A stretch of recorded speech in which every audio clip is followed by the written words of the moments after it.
में यहाँ क्रिसमस मनाया जा रहा है, लेकिन कई जगहों पर चर्च में तोड़फोड़ की जा रही है। वहाँ बहुत सारी जगहों पर जो अराजक तत्व हैं वो वहाँ सेंटा क्लॉज को तहस नहस कर रहे हैं। कहीं चर्चों के बाहर हनुमान चालीसा का पाठ किया जा रहा है, लेकिन प्रधानमंत्री नरेंद्र मोदी दिल्ली में आज चर्च में प्रार्थना करने गए। और उधर कई सारे मुद्दों पर सरकार किस तरह से लगातार घिरी हुई है और अपराधियों को बचाने के, संरक्षण देने के उस पर आरोप लग रहे हैं। लेकिन पहले बात करते हैं अरावली की कि किस तरह से सरकार को अपना फैसला वापस लेना पड़ा। आरोप लग रहे थे कि सरकार ने यह फैसला किया है, यानी अरावली पर्वत को के खनन का रास्ता साफ किया है, और खनन का रास्ता इसलिए साफ किया गया है क्योंकि उसे अपने करीबी लोगों को, खास उद्योगपतियों को, खास लोगों को पूरा का पूरा अरावली का पट्टा देना था। दिल्ली, राजस्थान, हरियाणा के कई इलाकों में अरावली पर्वत श्रृंखला फैली हुई है, लेकिन अब विरोध के बाद सरकार को अपना ये फैसला वापस लेना पड़ा है। अब अरावली के जो दिया गया था, सरकार ने जो वहाँ पर परिवर्तन किए थे, अपने ही उस फैसले को वापस लिया है कि किसी भी तरीके से अब वहाँ आगे कोई खनन के पट्टे नहीं दिए जाएंगे, यानी उसका खनन नहीं किया जाएगा, उसको संरक्षित किया जाएगा। तमाम पर्यावरणविदों ने उस पर चिंता जताई थी। हालांकि सबसे जो गंभीर मसला है वो ये है कि इसके समर्थन में बहुत सारे लोग बातें करने लगे थे कि दिल्ली में जो प्रदूषण बढ़ रहा है वो अरावली की वजह से बढ़ रहा है। अब वो लोग इसको किस तरह से जस्टिफाई करेंगे, क्या सरकार के इस फैसले की आलोचना करेंगे? लेकिन पर्यावरणविदों की चिंता थी कि अगर अरावली पर्वत को ख़त्म कर दिया गया तो ये बहुत बड़ा एक पर्यावरणीय नुकसान होगा। और कई सारी चीज़ें हैं, जिस तरह से यहाँ पर टेम्परेचर लगातार वैसे ही बढ़ रहा है। अरावली थार के मरुस्थल की हवाओं को यहाँ पर रोकने का काम करती है, तो पूरा जो पर्यावरण संकट है वो बहुत बढ़ जाएगा। वैसे ही पहले पर्यावरण संकट बढ़ा हुआ है। अब सरकार ने ये फैसला वापस लिया है, लेकिन सरकार ने ये फैसला दबाव में लिया, विरोध में लिया। ज़बरदस्त तरीके से सेव अरावली नाम से हैशटैग चल रहा था और पूरा देश भर में इसके खिलाफ आंदोलन हो रहे थे। हाँ बिल्कुल समीर जी, पूरे देश भर में इसके खिलाफ आंदोलन हो रहे थे और बड़े एक देशव्यापी आंदोलन की इसमें तैयारियां हो रही थीं जी। और प्रतिरोध काफ़ी ज़्यादा होता और आरोप लग रहे थे कि भारतीय जनता पार्टी के जो कुछ मित्र हैं उनको खनन कराने के लिए नियम जो थे वो बदले गए। जी हाँ। हालांकि इससे पहले समीर जी एक खबर ये आई है और एक अंग्रेज़ी अखबार है उसने उसको बहुत प्रमुखता के साथ प्रकाशित भी किया है कि 2010 में ये जो 100 मीटर की परिभाषा थी इसको सुप्रीम कोर्ट ने नकार दिया था। हाँ, ये कि मतलब जो 100 मीटर ऊंचाई पर, जमीन से 100 मीटर ऊंचाई पर ही उसको अरावली पहाड़ माना जा, अरावली का हिस्सा माना जा। हाँ, तो इसको उसने मना कर दिया था और मतलब जो फॉरेस्ट सर्वे ऑफ इंडिया है उसको एक सर्वे करने का आदेश दिया था कि उसमें यह था कि ग्राउंड लेवल से 100 मीटर ऊंची चोटियों के हिस्से तक ही सीमित नहीं होगा ये। और इस सर्वे में अरावली की 3 डिग्री ढलान की परिभाषा दी गई थी। 19 फरवरी 2010 को सुप्रीम कोर्ट ने कहा था कि राजस्थान राज्य द्वारा दी गई परिभाषा के अनुसार केवल वही चोटियां, पहाड़ियों के हिस्से जो ग्राउंड लेवल से 100 मीटर ऊपर हैं उन्हें अरावली हिल्स माना जाएगा, जो इस अदालत को मंजूर नहीं है। यानी सुप्रीम कोर्ट को ये परिभाषा मंजूर नहीं थी राजस्थान राज्य की जी। और कोर्ट ने एफएसआई को कोर्ट की सेंट्रल एम्पावर्ड कमेटी सीईसी और राजस्थान के साथ मिलकर सैटेलाइट इमेजनरी के आधार पर राजस्थान राज्य में पूरी पहाड़ी रेंज जो है उसका असेसमेंट करने को कहा था। तो ये समझिए जी, जो सुप्रीम कोर्ट ने 2010 में कहा था, अब वो सरकार का दबाव रहा हो या सरकार ने समझा लिया हो, इसको जो था वो स्वीकृत कर दिया गया कि वही 100 मीटर के दायरे वाली जो बात आ गई। लेकिन अब जो है कल दबाव में सरकार को बैकफुट पर आना पड़ा है मोदी सरकार को और एक अधिसूचना जारी करनी पड़ी है कि नए खनन के पट्टे नहीं दिए जाएंगे।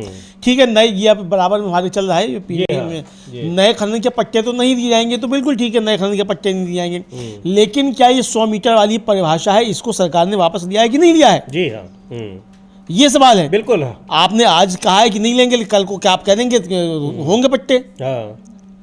इसलिए जो है ये जब तक ये नहीं हुआ तो ये पूरी जीत एक तरह से नहीं समझी जा सकती है। ये दबाव चूंकि ज़्यादा बढ़ा तो इसलिए उसके सामने झुकना माना जा रहा है। कल को बिना किसी विज्ञप्ति के और पट्टे देना शुरू भी कर दिए जाएंगे। बिल्कुल, तो क्योंकि वो उसमें अरावली की परिभाषा का भी एक बड़ा सवाल है जो आप बता रहे हैं अब लेदू जी, कि वो 100 मीटर की वो के ऊपर का ही हिस्सा जो है अरावली का हिस्सा माना जाएगा, तो फिर अब खनन के पट्टे नहीं दिए जाएंगे, लेकिन 100 मीटर की अगर परिभाषा माना जाएगा तो उसके नीचे के पट्टे दे दिए जाएंगे। यानी अभी उसको इस तरह से पूरी तरह से बैकफुट पर आई जरूर है सरकार, लेकिन वास्तव में जिसका विरोध हो रहा था उस मुद्दे पर पूरी तरह से, यानी उसका स्पष्ट रूप से उसको वापस नहीं लिया है, यह कहा जा सकता है। हाँ, स्पष्ट रूप से वापस नहीं ये कहा जा सकता है। और ये स्पष्ट नहीं है कि ये तो कहा है आपने कि अरावली की पहाड़ियों में मतलब नहीं दी जाएगी अनुमति, लेकिन जो पहाड़ियों की परिभाषा है वो आपने 100 मीटर मानी है कि नहीं? हाँ, ये है कि 100 मीटर से कम, तो इसका मतलब 100 मीटर से कम है तो आप दे देंगे, कहेंगे ये तो हमने कहा था अरावली की पहाड़ियों पर नहीं दी जाएगी, तो 100 मीटर से ऊपर नहीं दी जाएगी, तो ये आप कह देंगे। तो ये अभी स्पष्ट नहीं है। तो जब तक ये स्पष्ट नहीं हो सरकार के उसमें कि 100 मीटर से कम पर भी खनन नहीं होगा, तब तक ये इसको नहीं समझा। हो सकता है कि ये एक गुस्से को शांत करने के लिए ये फौरी विज्ञप्ति जारी कर दी गई हो, लेकिन मंशा दूसरी ही हो। जी बिल्कुल, यहाँ पर यह है कि इतनी नाराजगी थी, गुस्सा था, तो उसको एक तरीके से न्यूट्रलाइज करने के लिए और सरकार ने अपना कदम खींचे हैं, बैकफुट पर आई है। लेकिन वास्तव में जिस बात का विरोध हो रहा है, यानी जो सेव अरावली को बचाने की जो मुहिम है, अभी भी इस विज्ञप्ति से, सरकार की इस विज्ञप्ति से ऐसा साफ नहीं है कि वो उसको बचाने की मंशा उसकी है या नहीं है। तो बहुत सारी चीज़ें हैं, अभी इसको लेकर भी बहुत प्रतिक्रियाएं आएंगी, पर बैकफुट पर आई ज़रूर है। पर्यावरण विदों के, लोगों के और आम जनता इसके खिलाफ जिस तरीके से थी, तो सरकार को अपना ये कदम वापस लेना पड़ा है। और इधर आज 25 दिसंबर है, क्रिसमस का त्यौहार पूरी दुनिया में मनाया जा रहा है, भारत में भी मनाया जा रहा है। लेकिन हर साल की तरह इस बार भी क्रिसमस के पहले जो तमाम हिंदूवादी संगठन जिस तरह से करते हैं, कई जगहों पर चर्चों में तोड़फोड़ की खबरें, कई जगहों पर जहां क्रिसमस मनाया जा रहा है उन आयोजन स्थलों पर तोड़फोड़ की खबरें, चर्चों के बाहर हनुमान चालीसा के पाठ करने की खबरें देश के अलग अलग हिस्सों में आ रही हैं। और इधर प्रधानमंत्री नरेंद्र मोदी क्रिश्चियन कम्युनिटी के साथ दिल्ली में चर्च में गए और वहां उन्होंने प्रार्थना सभा में हिस्सा भी लिया। अब इसको ये आप देख सकते हैं, ये तस्वीरें, प्रधानमंत्री नरेंद्र मोदी वहां पहुंचे हुए हैं दिल्ली के चर्च में और वहां प्रार्थना सभा में हिस्सा ले रहे हैं। लेकिन दूसरी ओर तमाम जगहों पर, और इसको एक केवल लॉ एंड ऑर्डर की बात नहीं, चूंकि ये हर साल होता है, लेकिन कई जगहों पर जहां खास तौर पर बीजेपी और एनडीए शासित सरकारें हैं, अमलेंदु जी, ज़्यादातर खबरें वहीं से आ रही हैं, चाहे वो छत्तीसगढ़ हो, उत्तर प्रदेश हो, हरियाणा हो, इस तरह के जगहों से खबरें आ रही हैं कि वहां चर्चों पर और आयोजन स्थलों पर हमले किए गए हैं। हाँ, बिल्कुल समीर जी, जहाँ बीजेपी शासित राज्य है वहाँ इस तरह की खबरें आती हैं। और आपको याद होगा कि मोदी जी की सरकार जैसे ही बनी थी उसी समय दिल्ली में भी चर्च जलाए जाने की घटनाएं आई थी और उसको लेकर फिर अंतर्राष्ट्रीय जो था वो काफ़ी ज़्यादा मलानत हुई थी। और मणिपुर में जिस तरीके से हुआ समीर जी, वहाँ भी काफ़ी 200 से ज़्यादा गिरजाघर वहाँ जलाए गए। और कहा जाता है कि इसको लेकर ट्रंप जो थे वो मोदी से बहुत ज़्यादा नाराज़ भी थे। और शायद जब वहाँ गए हैं तो कुछ कहा भी है ट्रंप ने, पता नहीं कहा है कि नहीं कहा है, हमें नहीं मालूम, लेकिन जो चर्चाएं हैं वो ये चर्चाएं हैं कि ट्रंप ने काफ़ी कुछ अपनी नाराज़गी इसको लेकर जताई। और अब प्रधानमंत्री जो है वो तो पहुँच रहे हैं चर्च में, लेकिन उनके भक्त जो हैं वो चर्चों पर हमले कर रहे हैं।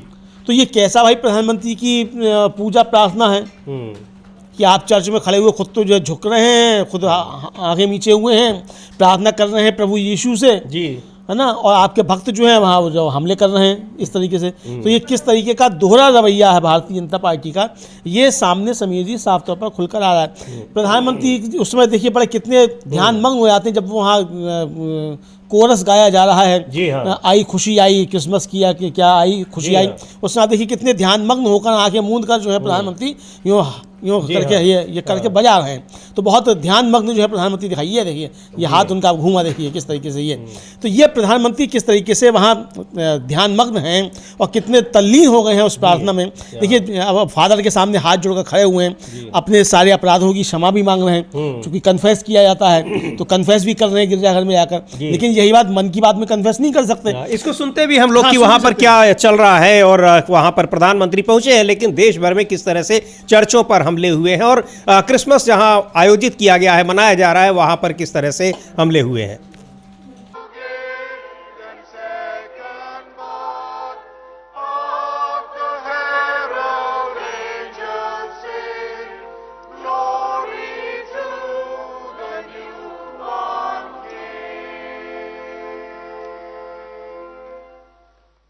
Father, we still our hearts before you on this Christmas morning.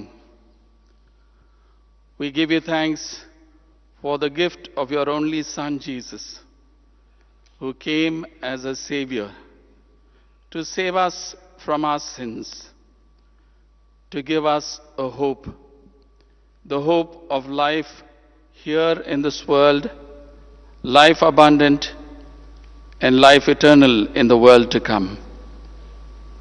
We thank you for sending your Son as the Prince of Peace. And Lord, we pray for your peace in our world. This morning we pray particularly for our Honorable Prime Minister, Shri Narendra Modi ji, that you would anoint him afresh with your Holy Spirit. Empower him, Lord. Father, we know that those whom you call, you also equip. And we know, Lord, that you have called him for this important task of leading our great nation. And so, Father, I pray for a double portion of your wisdom, your understanding, your discernment, that he would lead this nation in the paths of truth, of justice, of righteousness, and Lord, that you would bless him. Amen. तो ये प्रधानमंत्री दिल्ली के church में पहुंचे, लेकिन यहाँ देश भर में चर्चों पर हमले की खबरें आ रही हैं और इसीलिए ये कहा जा रहा है कि आखिर वहाँ पर सरकारें रोक नहीं पा रही हैं या इस तरह के लोगों को ऐसी छूट मिली हुई है, क्योंकि ये हर साल होता है। और पुलिस प्रशासन क्या करता है जब वहाँ इस तरह के लोग आते हैं और सज़ा उनको क्यों नहीं दी जाती है? बहुत सारे सवाल उठते हैं। संगठित तरीके से ये सारी चीज़ें होती हैं, लेकिन उस पर कंट्रोल नहीं किया जाता और ज़्यादातर उन जगहों से ये खबरें आ रही हैं जहां बीजेपी शासित जो राज्य हैं। अमलेंदु जी, हाँ बिल्कुल, बीजेपी शासित राज्य हैं, ये वहाँ से ज़्यादा खबरें आती हैं और कई इस पर रिपोर्ट्स भी समीर जी आ चुकी हैं और इसमें तमाम नागरिक संगठन जो हैं, मानवाधिकार संगठन जो हैं, उन्होंने कई अपनी रिपोर्ट्स जारी की हैं और एक यूनाइटेड क्रिश्चियन फोरम है, उसके अनुसार हाल के वर्षों में ईसाइयों के खिलाफ हिंसा और चर्चों पर हमलों की शिकायतों में वृद्धि देखी गई है और ये घटनाएं जो हैं वो अक्सर छत्तीसगढ़, उत्तर प्रदेश जैसे राज्यों से अधिक रिपोर्ट की जाती हैं, ये सामने आया है। और हमलों के पीछे जो अक्सर जो है वो जबरन धर्म परिवर्तन के संदेह या मुख्य आरोप ये बताए जाते हैं और इसलिए ये सब होती है। अब जो धर्मांतरण विरोधी कानून कई जगह लागू किए गए हैं, उसके तहत पुलिस कार्रवाई, गिरफ्तारियां भी बढ़ी हैं। हालांकि जो ईसाइयों के समुदाय है, उनका कहना है कि इन कानून का दुरुपयोग उन्हें निशाने बनाने के लिए किया जा रहा है। अब ये त्योहारों के दौरान जो समिति चर्चा होती है, ये काफ़ी ज़्यादा घटनाएं जो है वो सामने आई हैं।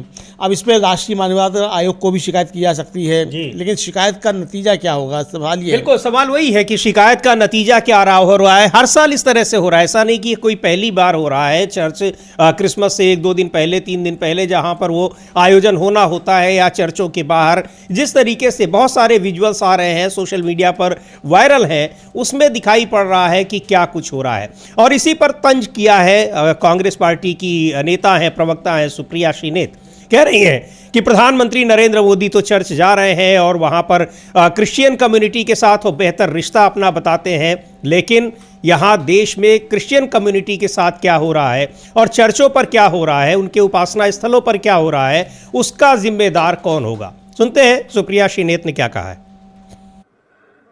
I think when Mr. Modi gets up and says कि मेरा क्रिश्चियन समुदाय से पुराना नाता है, और when he goes and forcibly hugs the Pope, he needs to answer these questions. Who are these ruffians? Who are these people? From Delhi's east of Kailash to Odisha to Madhya Pradesh to Haridwar, what is happening? Why are people who are celebrating Christmas, women, children being attacked? Can you not ensure the safety of religious diversity in India? The world is watching how these right-wing goons are roughing up, are intimidating, are threatening, are attacking Christians across the country, and trust you me, we'll have to pay a price for this. Thank you. तो कई इस तरह की घटनाएं उत्तराखंड में पिछले दिनों एक क्रिसमस के लिए तैयारियां हो रही थी, सजावट हो रही थी, वहां बहुत कुछ संगठन के लोग गए और आखिरकार उनको अपना प्रोग्राम रद्द करना पड़ा। और कई सारी घटनाएं पिछले 2-3 दिनों में अमलेंदु जी लगातार देश भर से देखने में आ रही हैं। हाँ बिल्कुल, देश भर में देखने में आ रही हैं समीर जी, और ये घटनाएं लगातार बढ़ रही हैं और इसके लिए कहा जा रहा है कि मोदी सरकार में जो है ये घटनाएं काफ़ी ज़्यादा बढ़ी हैं। एक रिपोर्ट है समीर जी, उसके मुताबिक जो है नवंबर 2025 तक देश भर में ईसाइयों के खिलाफ हिंसा की 700 से अधिक घटनाएं दर्ज की गई हैं और अकेले जनवरी से मई के बीच 313 घटनाएं जो है इस तरीके की हुई। और उत्तर प्रदेश और छत्तीसगढ़ जो है ये दो मुख्य केंद्र इसके सबसे ज़्यादा बनकर उभरे हैं। इन राज्यों में देश भर की 48% हिंसा की घटनाएं थी वो यहाँ दर्ज की गई और उसके बाद फिर जो मध्य प्रदेश और राजस्थान जो है इनके मामले सामने आए हैं। तो ये अमलेंदु जी, वहाँ उत्तर प्रदेश और छत्तीसगढ़ की आप बात कर रहे हैं, बरेली का एक वीडियो बहुत वायरल हो रहा है, कल से ही वायरल हो रहा है। वहाँ जो तमाम हिंदू संगठनों के लोग हैं वो एक चर्च के बाहर जाकर बैठ गए बाकायदा और वहाँ हनुमान चालीसा का पाठ कर रहे हैं। अक्सर ऐसा देखा जाता है कि कभी वो मज़ार के बाहर बैठकर करने लगते हैं, मस्जिद के बाहर, और कहा यह जाता है कि आखिर क्या इनको मंदिर में जगह नहीं मिलती है, या अपने घर में भी कर सकते हैं? हाँ बिल्कुल, ये घर में भी कर सकते हैं। और एक जबलपुर का भी एक वीडियो काफी ज्यादा वायरल हो रहा है। वो नेत्रहीन महिलाओं का एक कार्यक्रम था, वहां जाके बीजेपी के पदाधिकारी पहुंचे और तो बड़ा अमानवीय किस्म का है वहां जाके उन महिलाओं के साथ जो था हाथापाई की बीजेपी के पदाधिकारियों ने। और जबकि वो महिलाएं उसमें हिंदू भी थी और एक महिला का उसमें कहना है कि भाई अगर हम क्रिसमस मना रहे हैं तो इसका मतलब ये थोड़ी कि हमने धर्म परिवर्तन कर लिया है। तो ये इस तरीके से सामने ये घटनाएं आई हैं और पूरे देश भर में आई हैं और इसके पीछे जो हाथ बताए जाते हैं वो सब हाथ जो है वो भाजपा समर्थित लोगों के ही बताए जाते हैं, इसलिए उनके ऊपर कोई कार्रवाई भी नहीं होती है। समीर जी, ये चीजें सामने आ चुकी हैं। जी बिल्कुल, तो ये कई इस तरह की घटनाएं सामने आ रही हैं, लेकिन प्रधानमंत्री नरेंद्र मोदी आज पहुंचे दिल्ली में चर्च में और बाकायदा उन्होंने विशेष प्रार्थना में हिस्सा लिया और वहाँ उनको जो क्रिश्चियन कम्युनिटी के लोगों से बातचीत की। पर देश भर में वहाँ किस तरीके से हमले हो रहे हैं ये बहुत चिंताजनक बात है और उसको लेकर सोशल मीडिया पर चिंताएं जताई जा रही हैं, राजनीतिक प्रतिक्रियाएं भी आ रही हैं और बीजेपी को इसके लिए दोषी ठहराया जा रहा है। वजह यह है कि सबसे ज्यादा इस तरह की घटनाएं हालांकि गैर बीजेपी शासित राज्यों में भी हुई है, लेकिन सबसे ज्यादा जो ये घटनाएं हो रही हैं वो हो रही हैं बीजेपी शासित राज्यों में। और जो रिपोर्ट बता रही है, जो अमलेंदु जी अभी जिक्र कर रहे थे, कि 80% घटनाएं तो सिर्फ 2 राज्यों में हो रही हैं, उत्तर प्रदेश और छत्तीसगढ़ में। बिल्कुल, 80% घटनाएं 2 राज्यों में, उत्तर प्रदेश छत्तीसगढ़ में हो रही हैं। और आपको याद होगा समीर जी, जुलाई में 2 नन जो थी वो केरल की थी, उनकी छत्तीसगढ़ में गिरफ्तारी की गई दुर्ग रेलवे स्टेशन पर और आरोप लगाया गया कि ये जो है धर्मांतरण है और छत्तीसगढ़ धर्म स्वतंत्रता अधिनियम 1968 और मानव तस्करी भारतीय न्याय संहिता की धारा 143 के इन पर मामला दर्ज किया गया था। और ये शिकायत जो थी बजरंग दल के सदस्यों ने की थी और दुर्ग रेलवे स्टेशन पर हंगामे के बाद ये किया गया था। आज में पीड़िताओं का बयान जो था उन्होंने ये कहा कि वो जो तीनों आदिवासी युवतियां थी उन्होंने कि वे अपनी मर्जी से काम की तलाश में जा रही थी, उन पर धर्म परिवर्तन का कोई दबाव नहीं था। जमानत उनको जब दी गई 2 अगस्त 2025 को, तो बिलासपुर स्थित जो विशेष NIA अदालत है उसने तीनों आरोपी, दोनों नन और एक युवक था, उसको सशर्त जमानत दे दी और कोर्ट ने यह कहा कि आरोप केवल संदेह पर आधारित प्रतीत होते हैं और इनके खिलाफ कोई ठोस सबूत नहीं मिले हैं। तो यानी आपने देखा कि ईसाई और आपने उठा के उस पर हमले शुरू कर दिए और धर्म परिवर्तन का आरोप लगाकर आपने उसकी गिरफ्तारी करा दी। इसी तरीके से वो केरल से सिस्टर जानी थी, उनको झांसी पे रोक दिया गया था, वहाँ भी इसी तरीके का बवाल हुआ था। ये बिल्कुल सही आप कह रहे हैं कि किसी को क्रिश्चियन देखा, मुस्लिम देखा। अमलेंदु जी, अभी जो दिल्ली में दंगे हुए थे 2020 में, उसमें कुछ लोगों को अभी बरी किया है, कोर्ट ने उनको बरी किया। 5 साल 4 साल वो जेल में रहने के बाद कोर्ट ने बरी इसलिए कर दिया क्योंकि उनके खिलाफ कोई सबूत नहीं मिले। लेकिन उन लोगों ने, पीड़ितों ने जो अपनी व्यथा बताई है वो कितनी हैरान करने वाली है, बहुत हैरान करने वाली है। और इतना ही नहीं कि उनके खिलाफ सबूत नहीं मिले हैं। जी हाँ, ये है उनके खिलाफ जो सबूत जो एक सादे कागज पे दस्तखत करा लिए गए और उसके आधार पर 20 मुकदमे कायम कर दिए गए जी, और किसी के खिलाफ कुछ नहीं मिला, ये सामने आया जी।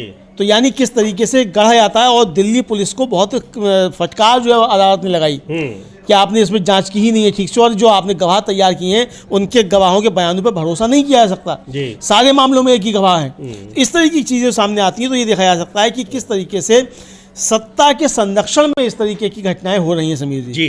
बिल्कुल। और अपराध जो वास्तव में जहां अपराध हुए हैं और अगर वो सत्ता के साथ है तो कैसे उनको बचाया जा रहा है, इसका जीता जागता उदाहरण दिखाई पड़ा है उत्तर प्रदेश में कुलदीप सिंह सेंगर के मामले में। कोर्ट ने उनको, दिल्ली हाई कोर्ट ने उनको राहत दी है। उम्र कैद की सज़ा उनको दी जा चुकी थी, लेकिन उनको दिल्ली हाई कोर्ट ने उनकी सज़ा को सस्पेंड कर दिया है। उसको लेकर बहुत प्रतिक्रियाएं आ रही हैं, लेकिन ये सीधे तौर पर यह बताया जा रहा है कि ये सत्ता के संरक्षण की वजह से ऐसा हुआ है, इस तरह से पैरवी की गई है। और दूसरे, हालांकि एक बात और भी है कि वही जब अखलाक के मामले में एक नोएडा की कोर्ट ने राज्य सरकार मामलों को वापस ले रही थी तो उसको कोर्ट ने सीधे तौर पर मना कर दिया। लेकिन सत्ता का संरक्षण, चाहे अंकिता भंडारी का मामला हो उत्तराखंड में, तो सत्ता के साथ रहने वालों को किस तरीके से प्रोटेक्शन मिलता है, लेकिन सत्ता का विरोध करने वालों को के ऊपर किस तरह से फर्जी मुकदमे कायम किए जाते हैं, ये बिल्कुल साफ तौर पर दिखाई पड़ रहा है। ईडी सीबीआई ही नहीं, सबसे ज़्यादा जो स्थानीय पुलिस होती है वो किस तरह से काम कर रही है, ये इन जो दिल्ली दंगों से जुड़े हुए कई अभियुक्त हैं उनको बरी किया गया है, उन्होंने जो कुछ बताया है उससे साफ पता लग रहा है। बिल्कुल समीर जी, वो बहुत भयानक एक तरह से कहे जा सकते हैं कि उनके अनुभव जो हैं वो हैं जो उन्होंने शेयर किए हैं। एक अखबार ने जो छापा है उनको, और काफ़ी गंभीर मामले जो हैं वो साफ तौर पर दिखाई पड़ते हैं कि किस तरीके से प्रताड़ित किया गया और फर्जी केस बनाने की कोशिशें की गई। तो ये साफ तौर पर देखा जा सकता है समीर जी कि सत्ता के दबाव में कहिए कि किस तरीके की चीज़ें इस तरह की होती हैं और ये इनको अंजाम दिया जाता है। जी बिल्कुल। तो यहाँ और उसमें जो कुलदीप सेंगर का हम लोग जिक्र कर रहे थे, उसमें जो पीड़ित लड़की है, उनके परिवार के लोगों ने कल कोशिश वहाँ पर प्रदर्शन करने की अपनी इस दिल्ली हाई कोर्ट के फैसले के खिलाफ, लेकिन उनको वहाँ से हटा दिया गया। फिर वो राहुल गांधी और सोनिया गांधी से मिलने के लिए गई पीड़ित लड़की, और उसने मीडिया से बात भी की। क्या कुछ कहा उसको सुन लेते हैं, और किस तरीके से अगर ऐसा रहा तो न्यायिक प्रक्रिया से भरोसा लोग कैसे कर पाएंगे, कैसे बरकरार रहेगा, ये बहुत बड़ा सवाल है। सुनते हैं उस पीड़ित लड़की का, उन्नाव में जो घटना हुई थी, और उसमें बीजेपी के उस समय के विधायक थे कुलदीप सेंगर, वो मुख्य अभियुक्त थे। आखिरकार उनको उम्र कैद की सज़ा हुई, लेकिन दिल्ली हाई कोर्ट ने उनकी सज़ा को निलंबित कर दिया है, सस्पेंड कर दिया है। शासन दिया है कि बेटा आप परेशान मत होइए। उनके भी आंसू आ गए कि ऐसा देश का न्याय नहीं है, अन्याय हुआ है आपके साथ बेटा। मैंने ये सब चीज बोली, मैं दादी मुझे न्याय दिलाइए, तो बोली बेटा आप परेशान मत होइए, हम आपको न्याय दिलाएंगे, लीगल एड से भी हर चीज से न्याय दिलाएंगे। आप कह रही हैं उनकी आंखों में आंसू आ गए, सोनिया मैम भी नम थी आंखें। जी उनकी नम आंखें, दोनों लोगों की आंखें नम थी। राहुल भैया की दादी भी रो रही थी। उन्होंने कहा है आपकी मैं तो पहली बात तो मैं प्राइम मिनिस्टर से भी मिलने का टाइम मांगा है कि हमसे मिले, मैं अपना दुख दर्द बता सकूं। मेरा है कौन, मैं इन्हीं लोगों से अपना दुख। तो ये यहाँ पर किस तरह से पीड़ित, उसने प्रधानमंत्री से भी मुलाकात करने का समय मांगा और दूसरे लोगों से भी, लेकिन नहीं समय मिला, पर राहुल गांधी और सोनिया गांधी से मुलाकात हुई। तो दिल्ली हाई कोर्ट के इस फैसले पर कई सारे सवाल उठ रहे हैं, कई लोगों ने सवाल उठाए हैं। और हालांकि सीबीआई जिस मामले की जांच कर रही थी और जिसने इस केस में पैरवी की और उम्र कैद की सज़ा हुई कुलदीप सेंगर को, उसने इस दिल्ली हाई कोर्ट के इस फैसले को सुप्रीम कोर्ट में चुनौती दी है। तो अब क्या होता है इसमें, लेकिन ये साफ है कि कैसे सत्ता के करीबी लोगों को सरकार का, सत्ता का संरक्षण मिलता है, उनको बचाने की हर संभव कोशिश होती है। ये जब 2017 में ये मामला आया था उन्नाव का, उस समय भी कुलदीप सेंगर को, उस समय तो वो विधायक थे भारतीय जनता पार्टी के, सत्तारूढ़ पार्टी के, उनको जमकर बचाने की कोशिश हुई थी। जल्दी उनके खिलाफ एफआईआर तक दर्ज नहीं कराई गई, और एफआईआर दर्ज होने के बाद भी गिरफ्तारी नहीं हुई, यानी आखिरी दम तक उनको बचाने की कोशिश की गई थी। अमलेंदु जी। हाँ बिल्कुल समीर जी, आखिरी दम तक जो थी वो उनको बचाने की कोशिश की गई थी, और सत्ता के संरक्षण उनको खूब मिला। और इतना सत्ता का संरक्षण था समीर जी कि जब कुलदीप सिंह सेंगर का टिकट कटा तो उनकी पत्नी को बीजेपी ने टिकट दे दिया। जी हाँ। तो ये लगातार सवाल उठ रहे हैं कि भारतीय जनता पार्टी किस तरीके से यौन अपराधियों के संरक्षण में खड़ी रहती है, ये साफ तौर पर देखने में आया। इसी तरीके से अंकिता भंडारी का मामला, उसमें बीजेपी एक सांसद और पार्टी के पदाधिकारी भी हैं। हाँ। उनका नाम एक बीजेपी की पदाधिकारी ही ले रही हैं। जी हाँ। हाँ, एक बीजेपी की विधायक की पत्नी है। हाँ, शायद हाँ, उन्होंने कहा है। तो वो नाम ले रही है। तो ये इस तरीके के सामने आया। चिन्मयानंद के ऊपर आरोप थे, उनका तो मुकदमा ही वापस ले लिया सरकार ने जी। ये आप देखिए उनका ले लिया। इसी तरीके से ब्रजभूषण शरण सिंह के समर्थन में बीजेपी लगातार खड़ी रही। तो ये सारे मामले जो हैं ये जिस तरीके से आ रहे हैं इसको रहता। कल राहुल गांधी ने इस मसले को लेकर एक ट्वीट किया था और जो जिस तरीके से उस पीड़िता को उठाकर पुलिस ले गई वो विजुअल जो था पोस्ट करते हुए राहुल गांधी ने ट्वीट किया था, वो हम लोग देख सकते हैं। जी बिल्कुल, राहुल गांधी ने लिखा है कि क्या एक गैंग रेप पीड़िता के साथ ऐसा व्यवहार उचित है? क्या उसकी गलती यह है कि वो न्याय के लिए अपनी आवाज उठाने की हिम्मत कर रही है? उसके अपराधी पूर्व बीजेपी एमएलए को जमानत मिलना बेहद निराशाजनक है और शर्मनाक है, खासकर तब जब पीड़िता को बार बार प्रताड़ित किया जा रहा हो और वो डर के साए में जी रही हो। बलात्कारियों को जमानत और पीड़िताओं के साथ अपराधियों सा व्यवहार, ये कैसा न्याय है? हम सिर्फ एक मृत अर्थव्यवस्था नहीं, ऐसी अमानवीय घटनाओं के साथ हम एक मृत समाज भी बनते जा रहे हैं। लोकतंत्र में असहमति की आवाज़ उठाना अधिकार है और उसे दबाना अपराध। पीड़िता को सम्मान, सुरक्षा और न्याय मिलना चाहिए, न कि बेबसी, भय और अन्याय। और यहाँ ये भी जानना बहुत ज़रूरी है अमलेंदु जी की जो पीड़ित लड़की है ये दिल्ली में इसलिए रह रही है क्योंकि सुप्रीम कोर्ट के निर्देश पर वो रह रही है। उसने कहा था कि हमको वहाँ अगर हम उत्तर प्रदेश में रहे तो हमारी जान को खतरा है, क्योंकि उसके परिजनों के कई परिजनों की या तो उसके पिता की जो है वो पुलिस हिरासत में जान चली गई थी, एक्सीडेंट में कुछ लोगों की जान चली गई, यानी लगातार उसके जो सिंपैथाइज़र लोग थे, उसकी सहानुभूति रखने वाले परिवार के लोग थे, एक एक कर उनकी जान जा रही थी और उनके खिलाफ मुकदमे तो अलग से लादे जा रहे थे।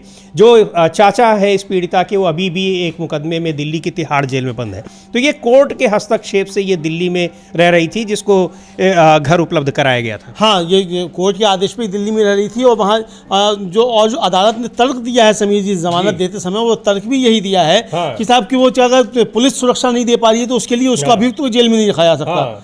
तो ये अब ये समझ में नहीं आता है ये अदालतों के फैसले कानून के आधार पर हैं या आपके मन के आधार पर हैं, ये समझ में नहीं आता। इसको लेकर बहुत सवाल उठाए जी, और उस लड़की ने भी बहुत सारे सवाल उठाए हैं। तो उसको भी लड़की ने जो एक सोशल एक्टिविस्ट है योगिता भयाना, वो लगातार मजबूती के साथ खड़ी रही है। कल उन्होंने एक वीडियो जारी किया था, वो वीडियो भी हम लोग देख सकते हैं कि वो उस लड़की से बातचीत करते हुए क्या बात कर रही हैं योगिता भयाना, वो भी हम लोग सुनेंगे। लेकिन ये मसला काफ़ी ज़्यादा समीर गंभीर दिखाई पड़ रहा है और साफ तौर पर दिखाई पड़ रहा है कि सत्ता का संरक्षण प्राप्त है। एक तो भारतीय जनता पार्टी, अच्छा कल सुप्रिया शिंदे ने भी एक छोटा सा वीडियो जारी किया और उन्होंने पूछा ये तथाकथित जो मुख्य धारा का मीडिया है कि इसने कुलदीप सेंगर पे कोई बहस नहीं की, कोई डिबेट नहीं की, और कल जितनी भी डिबेट थी उसमें क्यों नहीं भारतीय जनता पार्टी के प्रवक्ता पहुंचे, कहीं कोई ये सवाल ना पूछ लिए जाए। कल प्रेस कॉन्फ्रेंस भी की थी सुप्रिया श्रीनेत ने और साधना भारती ने इस मसले पर बड़ी प्रेस कॉन्फ्रेंस की थी, इसको भी लेकर और अरावली को भी लेकर, दोनों मामलों को लेकर की थी। और जो उत्तर प्रदेश में कोजीन कफ सिरप का मामला चल रहा है वो सवाल उठे थे। जी बिल्कुल, तो ये क्या योगिता भयाना ये सामाजिक कार्यकर्ता हैं, अक्सर पीड़ित महिलाओं के साथ खड़ी रहती हैं। इस हाई कोर्ट के फैसले के बाद उस पीड़ित लड़की के साथ इंडिया गेट पर प्रदर्शन कर रही थी, लेकिन इनको दिल्ली पुलिस ने वहां से जबरन हटाया और वहां से भगा दिया। उन्होंने बात की पीड़ित लड़की से, क्या बातचीत की एक बार सुनते हैं हम लोग। आज ये अपने आप बताएंगी, ये भी सीआरपीएफ इनको वापस लेकर आए हैं, लॉयर्स ने बुलाया है इनको, ये अपनी बात बताएंगी कितनी मुश्किल से यहाँ पहुंची है और कितनी जद्दोजहद करनी पड़ी। और इसने आई थिंक तुमको चोट भी लगी है, तो तुम बता दो क्या हुआ। क्योंकि मैं आज सुबह निकल रही थी बाहर यहाँ वकील से मिलने के लिए और योगिता मैम से मिलने के लिए, क्योंकि मैम ने फ़ोन किया था कि आपका बेटा मिल रहा है हमसे। और मेरे एडवोकेट सोनावट सर, महमूद प्राचा सर ने भी, जो सीनियर सर है, उन्होंने भी बुलाया था कि आपको आना है, हम सुप्रीम कोर्ट चलेंगे, आपको कागज में साइन करना है।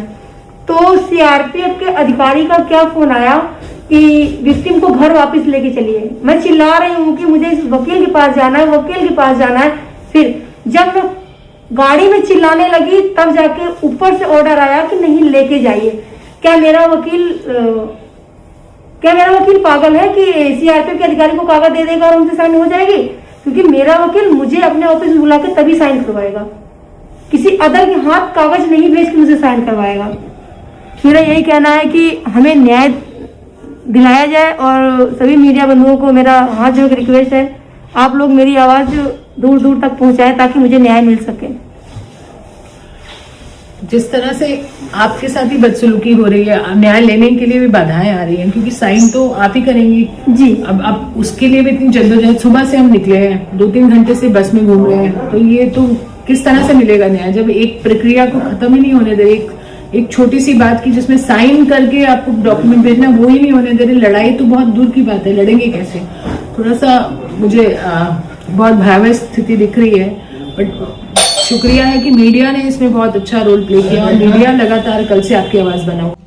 तो ये पीड़ित लड़की, अच्छा जो सीआरपीएफ की सुरक्षा भी मिली है, उसका कहना है कि वो लोग भी एक तरीके से सरकार के निर्देशों पर काम कर रहे हैं और सुरक्षा देने के बजाय उसको परेशान करने का काम कर रहे हैं। हालांकि आरोप पहले भी कई बार लगे हैं, लेकिन किस तरीके से अपनी बात कहने से भी रोका जा रहा है। और यहाँ जो उसमें मुख्य दोषी है, अभियुक्त नहीं दोषी, जिसको उम्र कैद की सज़ा मिल चुकी है, उसको किस तरह से बचाने की कोशिश की जा रही है। और बताया जा रहा है कि उसको जेल से ज़मानत इसलिए दिलाई गई है क्योंकि उत्तर प्रदेश में आने वाले दिनों में पंचायत चुनाव है और उसके बाद फिर विधानसभा चुनाव भी। बिल्कुल, विधानसभा चुनाव है और पंचायत चुनाव है और बहुत मजबूत वो बाहुबली समझे जाते हैं अपने इलाके, और कई उनके ऊपर मुकदमे हैं। एक आदमी नहीं है, कई मुकदमे हैं। बीएसपी से भी विधायक रहे, एक बार सपा से भी रहे, लेकिन असली स्वयं सेवक हैं। उनका फोटो काफी ज्यादा वायरल होता है, घुटन्ना पहने हुए, टोपी लगाए हुए, हाथ में लाठी लिए हुए, संघ की शाखा में। तो ये संघी संस्कार जो है वो मतलब उसका वो उनका फोटो सोशल मीडिया पर खूब वायरल होता है। वो हैं संघ के प्रतिष्ठित कार्यकर्ता हैं। तो अब ये संघ के अगर प्रतिष्ठित कार्यकर्ता हैं और इतने मजबूत संघी हैं, तो क्या इसी तरीके से सब हुआ जाएगा? आरोप यही लग रहे हैं कि सरकार उनको बचा रही है। वो लड़की खुद जो है ये कहती हुई सुनी जा रही है, जो हमने सुनवाया भी, कि सरकार जो एक तरीके से उनके साथ खड़ी हुई है। जी बिल्कुल, वहाँ सरकार साथ में खड़ी है और इस जो पीड़ित लड़की है वो न्याय के लिए दर दर की ठोकरें खा रही है।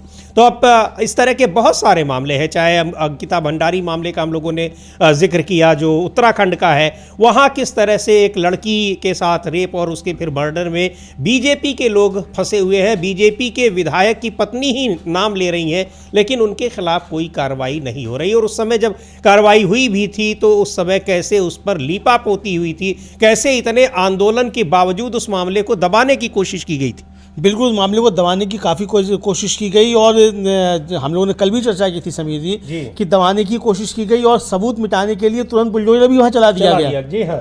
और सरकार तो जांच कराना चाहती ही नहीं थी। जब काफ़ी ज़्यादा दबाव पड़ा तब जाकर वो मुकदमा सब हुआ, और किस तरीके से उसमें नाम आए ये भी साफ तौर पर समझा जा सकता है समीर जी। और ये एक जो आया है सामने, ये साफ तौर पर समझा जा सकता है कि भारतीय जनता पार्टी ऐसे लोगों के साथ मजबूती के साथ खड़ी हुई। और इधर जो बांग्लादेश से जो जिस तरह की तस्वीरें आ रही हैं, जो विजुअल्स आ रहे हैं, जो वहाँ पर हिंसा की तमाम खबरें आ रही हैं, बहुत हैरान करने वाली हैं। वहाँ अल्पसंख्यकों पर हमले हो रहे हैं, हिंदुओं पर और क्रिश्चियंस पर हमले हो रहे हैं, और उसको लेकर भारत सरकार की खामोशी पर सवाल उठा रहा है विपक्ष, कांग्रेस पार्टी के। और आज वहाँ पर एक बड़ी रैली हो रही है, जनसभा हो रही है। इसलिए हो रही है कि बांग्लादेश नेशनलिस्ट पार्टी के जो नेता है तारिक रहमान, वो आ रहे हैं। 17 साल बाद लंदन में रह रहे थे, उनको सज़ा हो गई थी तो लंदन में ही रह रहे थे, लेकिन वो वहाँ बेगम खालिदा जिया के बेटे हैं।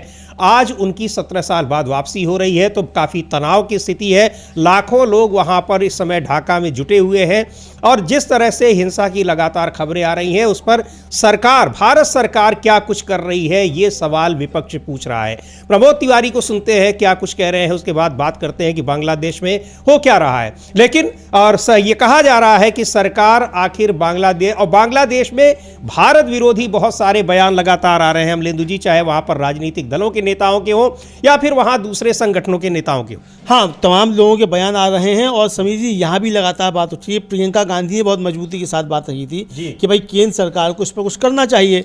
मोदी जी पिछली बार जो थे, जब बंगाल के चुनाव थे, तो गए थे वहाँ बांग्लादेश, मथुआ मंदिर में जाकर पूजा प्रार्थना भी की थी। उसके बाद फिर वहाँ दंगे शुरू हो गए थे, तो तब से ही ये दंगों की आग चली आ रही है और यहाँ तक पहुंची कि वहाँ उखाड़ फेंका गया शेख हसीना वाजिद को। तो मोदी जी वहाँ जो बीज बोकर आए हैं, तो अब जाकर क्यों नहीं जाते हैं मोदी जी, क्यों नहीं इस पे काम करते? और छोटा सा देश जिसको हमने बनाया, जिसको भारत ने बनाया, वो हमें आंखें दिखा रहा है। तो हमारी पॉलिसी मतलब विदेश नीति किस तरीके से फेल हो रही है, इसको लेकर भी बहुत सारे सवाल उठ रहे हैं। लगातार ये मांग उठ रही है कि भाई प्रधानमंत्री नरेंद्र मोदी को इसमें हस्तक्षेप करना चाहिए और अल्पसंख्यकों पर हमले जो हैं वहाँ हो रहे हैं, चाहे यहाँ हो रहे हो, चाहे किसी भी, चाहे पाकिस्तान में होते हैं, अगर अल्पसंख्यकों पर हमले होते हैं तो जिस देश में अल्पसंख्यकों पर हमले होते हों उस देश को कम से कम सभ्य तो नहीं कहा जा सकता।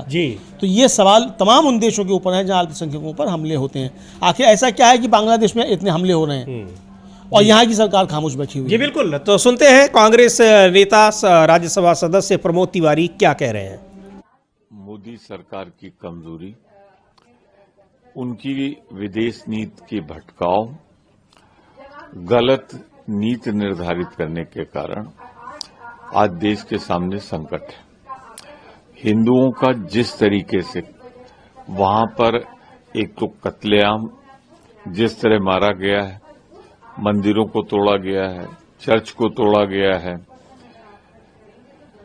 वो अपनी जगह है, पर एक भय, आतंक जो बना है वहां, आबादी जिस तरह घट रही है, ये वही बांग्लादेश है जिसे 14 दिन के अंदर आदरणीय इंदिरा जी ने नया बांग्लादेश को जन्म दिया था, वरना पहले तो ये ईस्ट पाकिस्तान था।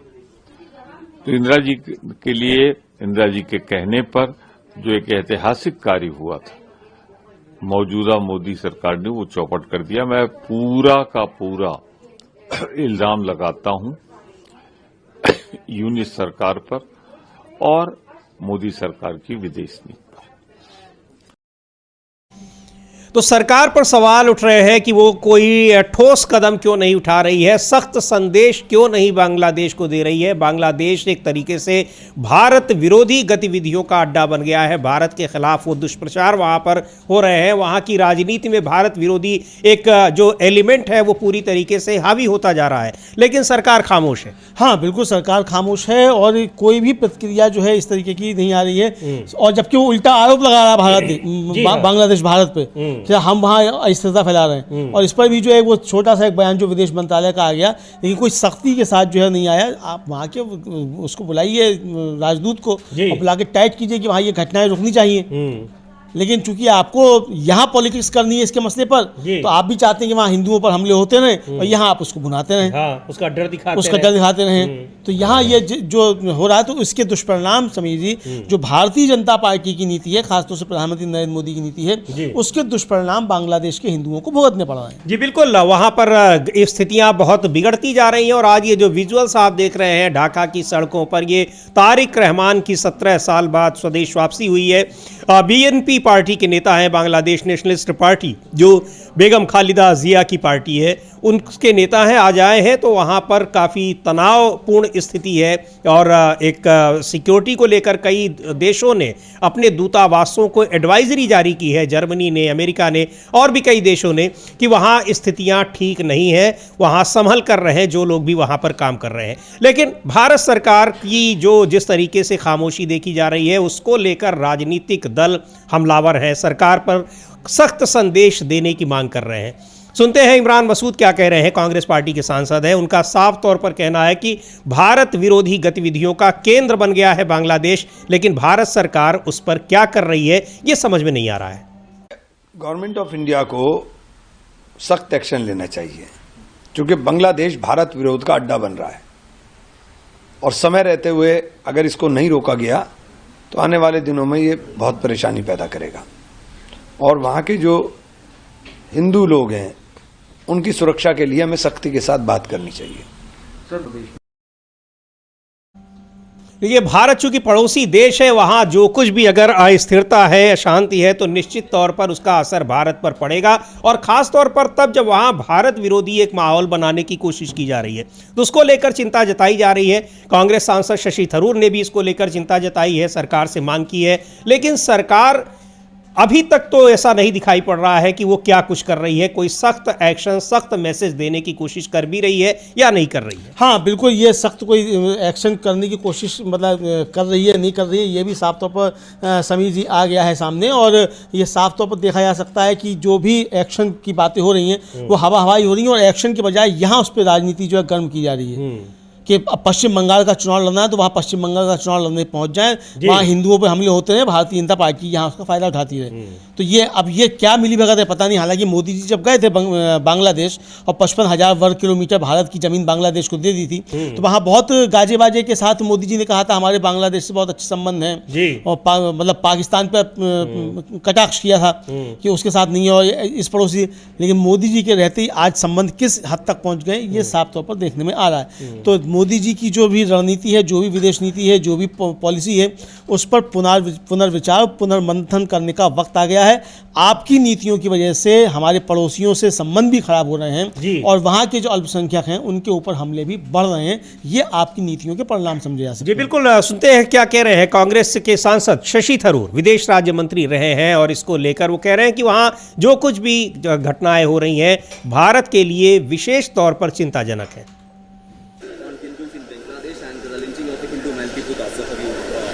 Look, it's a very serious problem because obviously from our point of view, we want Bangladesh to be stable and calm, and we do want the minorities there to feel safe. This lynching was truly an outrage because it was completely unwarranted. There was no question of any act of blasphemy by this person, and he even was in the custody of the police. He should not have been handed over to the mob and lynched in this horrible way.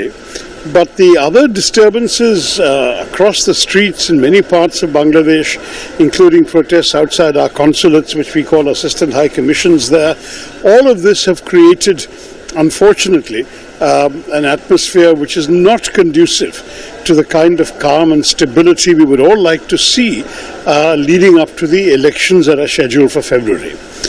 At the same time, the unnecessary rhetoric blaming India for the death of the student leader, which is preposterous. There is no reason why India would have any. तो वहाँ की स्थितियाँ चिंताजनक है कह रहे हैं, और ये भी कह रहे हैं जो बांग्लादेश में आरोप लग रहे हैं कि भारत जिम्मेदार है, कह रहे हैं कि ऐसा कोई बांग्लादेश में अस्थिरता पैदा करने में भारत की कोई दिलचस्पी नहीं है, कोई कारण इसके पीछे नहीं है, और इसने अल्पसंख्यकों के प्रति दुश्मनी का माहौल भी बनाया है, जिससे जाहिर है पूरे देश में चिंताएं बढ़ गई हैं। तो सबको उसको लेकर चिंताएं हैं, लेकिन एक पड़ोसी देश जिसकी भारत से एक लंबी सीमा लगी है, नॉर्थ ईस्ट के कई राज्यों की सीमा वहाँ से लगती है, उस पर सरकार जिस तरह से जो कार्यशैली दिखाई पड़ रही है, भारत की विदेश नीति जो दिखाई पड़ रही है, उसको लेकर सवाल उठ रहे हैं। और ये कहा जा रहा है, विपक्ष कह रहा है कि जो फेल विदेश नीति है बिल्कुल पूरी तरह से विफल हो चुकी है, ये उसी का नतीजा है। वहाँ जो कुछ हो रहा है और सरकार उस पर प्रतिक्रिया भी नहीं दे पा रही है। बिल्कुल समीर जी, सरकार प्रतिक्रिया भी नहीं दे पा रही है। और जब मोदी जी गए थे बांग्लादेश 2020 में बंगाल चुनाव से पहले, जी हाँ, तो वहाँ खबरें ये भी आई थी कि जमात इस्लामी जो है वो उनका स्वागत कर रही है। वहाँ की जमात इस्लामी जो है बांग्लादेश की, जिसके नेताओं को 90 साल की 94 साल की उम्र में फांसी की सजाएं हुई बांग्लादेश विद्रोह के समय की। तो ये मतलब आपकी विदेश नीति समझ में ही नहीं आती। एक तो आप जमात इस्लामी वहाँ की, उसके साथ भी संबंध आप बनाना चाहेंगे, इधर आप शेख हसीना से भी संबंध रखना चाहेंगे चूँकि भारत की बड़ी भूमिका रही बांग्लादेश बनवाने में, और इधर आप जो है आपके मित्र का व्यापार वहाँ चलता है, उसके लिए वहाँ दखलंदाजी करेंगे, और जब वहाँ इस तरह की घटनाएं होंगी तो आप खामोश हो जाएंगे।